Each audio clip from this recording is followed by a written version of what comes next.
Maarif Vakfı Yönetim Kurulu üyesiyim. Bugün Kırgızistan'ın başkenti Bişkek'teyiz. Buradaki yurt yöneticilerimizle bir araya geldik ve bir çalıştay gerçekleştiriyoruz. Yurtlar aslında dünyanın her yerinde eğitimin ayrılmaz bir parçası ve yurtlarda kalan çok sayıda öğrencimiz var.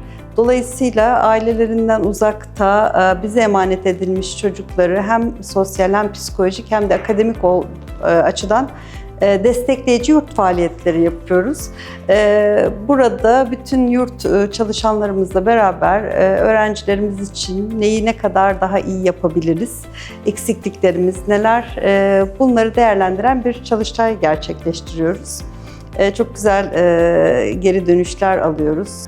Türkiye Maarif Vakfı dünyanın farklı ülkelerinde 56 yurtla ilköğretim, ortaöğretim ve yükseköğretim öğrencilerine barınma hizmetleri sunmakta. Bu farklı ülkeler arasında Kırgızistan çok özel bir yere sahip. Çünkü Kırgızistan'da 16 tane yurdumuz var ve çok fazla sayıda binlerce öğrencimiz bu yurtlarda barınma hizmeti alıyor. Bu yurtlarda öğrencilerimizin, çalışanlarımızın, devletmenlerimizin sorunlarını tespit etmek, onların önerilerini, tekliflerini toplamak ve buna bağlı olarak kısa, orta ve uzun vadede bir aksiyon planı oluşturmak için bir çalıştay düzenlemeye karar verdik. Hepimizin sıkça duyduğu gibi bilgiye erişimin her geçen gün daha da kolaylaştığı bir zamandayız.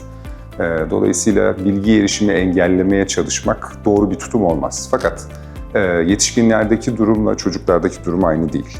Bilgiyi tüketim biçimleri aynı değil.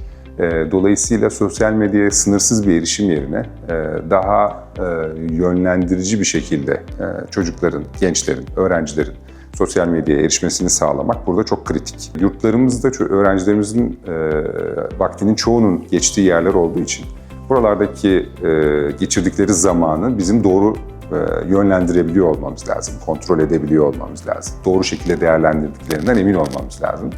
Dolayısıyla vakitlerinin çoğunu kontrolsüz biçimde sosyal medyada geçirmelerini engelleyecek, onun yerine faydalı bir şeyler ikame edebilecek imkanlar sunmamız lazım. Maarif Vakfımızdaki Yurt Hizmetleri Koordinatörlüğü, Kırgızistan'daki yurtların yüzüstü hürmetine kurulmuş, oluşturulmuş bir koordinatörlük. Bu manada Kırgızistan'daki yurtlar bizim için çok kıymetli. Biz bu sene Kırgızistan'daki yurtlarımıza Türkiye'den 9 tane yurt müdürü yönlendirdik. Bu yurt müdürlerimiz buraya çalışmaya başladılar. 2-3 aydır buralardalar.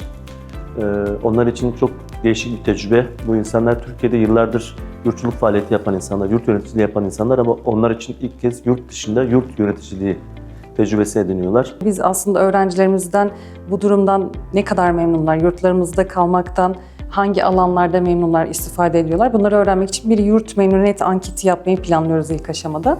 Bu bizim hem önümüzdeki süreçte neleri daha iyi yapabiliriz, neleri daha da güzel bir şekilde onlara aktarabiliriz. Bunun çıktısını da verecek.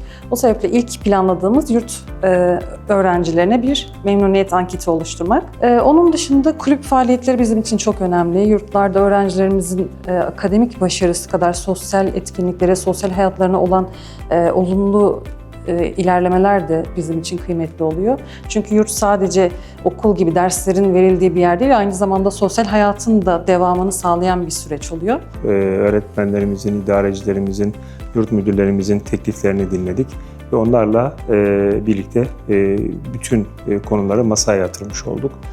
Bu vesileyle yerelde bizlerin merkezle iletişimini de sağlıklı bir şekilde kurabilmiş olduk.